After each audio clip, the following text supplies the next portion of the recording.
Hello, everyone. I hope you didn't think that you were going to get through a Friday without hearing from me. I'm probably going to have some polls coming up this weekend. I have some information I'm kicking around that I'm looking for some tips on. But that being said, I wanted to talk about strategic planning for those of you in HR. We're getting to that time of year. You may have already kicked it off. You may already be done your strategic planning. But just so you like, for those of you that don't know what that means, right? Every business is doing strategic planning, particularly in HR. And this is according to Small Business Chronicle. They're trying to, human resources is planning to look into the future and decide what skills, knowledge, and competencies the business is going to need in 1, 3, or 5 years to meet its strategic goals.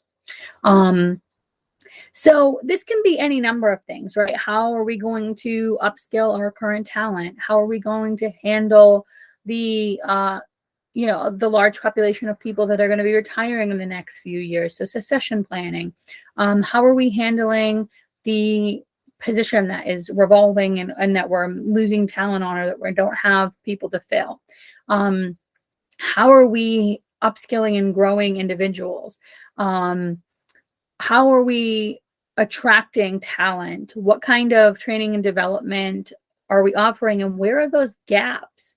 How can we get by those gaps? Who are the key people that this will affect, and how are we incentivizing them, right? Are we understaffing? Do we have a labor surplus? How are we, manipulating this and making this work for the organization? And so, when you look at strategic planning, what would you say is your top item on your strategic planning list this year? And for those things that are either top on your list, or the things that you're like, we won't get to them in 2023, but they're important. How can a people partner help you with those, right? How can we help you with whatever projects or tasks that need to get done to drive your strategic plan forward, and or help with those things that your strategic plan is sort of taking you away from? Definitely thinking ahead and planning out for 3 to 5 years is great. But, in addition, we have to plan for that 1 year, right? How did our strategic plan that we set 3 years ago or 2 years ago for this year, how does that look now? And so I'd love to hear from you all. What are some of those goals or the strategic plan that you have set up, those big ticket items for you that you're working on implementing in 2023, or that you're focusing on? And do you need support, or are you feeling that you need support in other areas? Or just talking about strategic planning, give me your advice on, one of the favorite things that you've developed in your strategic planning throughout your career, right?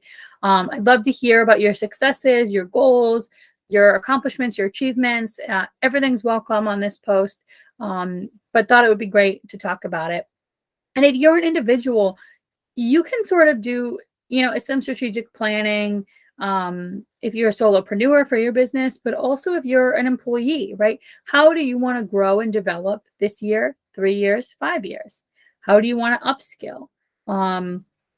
What is your long-term goal within the organization, right? It's not as much in depth probably as a strategic plan for a business and an HR. But you still have the ability to do that for yourself. And I encourage you to do that. If you want to talk about a little bit about what that looks like for you, or how you could start that, book a conversation with me. I'm happy to chat with you. As always, it's great to interact with you all, and I look forward to communicating with you on Social Saturday. And I also am interested in hearing some answers to the polls I have coming up. So keep an eye out. Wishing you all a great weekend. Thank you.